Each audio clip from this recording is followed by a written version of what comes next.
क्या आपने कभी सोचा है कि विज्ञान जो खोज आज कर रहा है, वो हजारों साल पहले हमारे ऋषि मुनियों को कैसे पता था?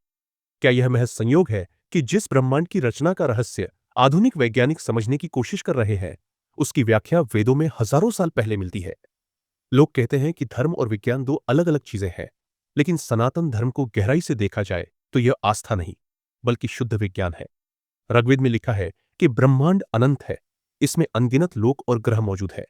आधुनिक विज्ञान इसे मल्टीवर्स थ्योरी कहता है, लेकिन हमारे शास्त्रों में यह ज्ञान पहले से ही मौजूद था। नासा आज जिस डार्क मैटर की खोज कर रहा है, उसे हमारे ऋषियों ने प्राण ऊर्जा कहा था। विज्ञान मानता है कि ब्रह्मांड का आरंभ बिग बैंग से हुआ, लेकिन यह वही सिद्धांत है जिसे पुराणों में ब्रह्मा के दिन रात के रूप में समझाया गया है। आयुर्वेद दुनिया की सबसे पुरानी चिकित्सा प्रणाली है, जिसमें नाड़ी विज्ञान से लेकर सर्जरी तक का उल्लेख है। सुश्रुत संहिता में शल्य चिकित्सा का विस्तृत विवरण है, जिसमें प्लास्टिक सर्जरी तक के प्रमाण मिलते हैं। आज जब मेडिकल साइंस इसे एक नई खोज के रूप में देखता है, तब यह जानकर आश्चर्य होता है कि हजारों साल पहले ही हमारे ऋषि मुनि इसे जानते थे। पंचतत्व का सिद्धांत आज भी मेडिकल साइंस में प्रासंगिक है। शरीर में जल, वायु, अग्नि, पृथ्वी और आकाश का संतुलन ही स्वास्थ्य को निर्धारित करता है। संख्याओं का गणित, जिसे आज दुनिया फिबोनाची सीरीज और गोल्डन रेशियो कहती है, वो वेदों और मंदिरों की रचना में हजारों साल पहले से मौजूद था। शून्य और दशमलव का ज्ञान दुनिया को आर्यभट्ट ने दिया, लेकिन यह गणना वेदों से प्रेरित थी। सूर्य सिद्धांत में पृथ्वी की गति और ग्रहों की स्थिति का इतना सटीक वर्णन है कि जब नासा ने उसकी तुलना की तो त्रुटि लगभग शून्य थी। हवन और यज्ञ को अंधविश्वास कहा जाता है, लेकिन क्या आप जानते हैं कि वैज्ञानिक अध्ययन बताते हैं कि हवन से वातावरण शुद्ध होता है और हवा में मौजूद हानिकारक बैक्टीरिया नष्ट हो जाते हैं। आग में विशेष प्रकार की लकड़ियां और जड़ी बूटियां जलाने से वातावरण में ऑक्सीजन का स्तर बढ़ता है। यही कारण है कि प्राचीन समय में महामारी से बचने के लिए बड़े यज्ञ किए जाते थे।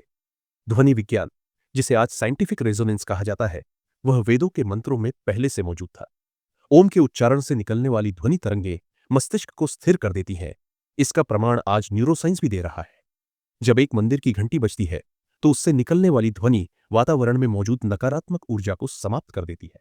आज भी वैज्ञानिक साउंड थेरेपी पर शोध कर रहे हैं, जबकि हमारे ऋषि हजारों साल पहले इसका उपयोग कर चुके थे।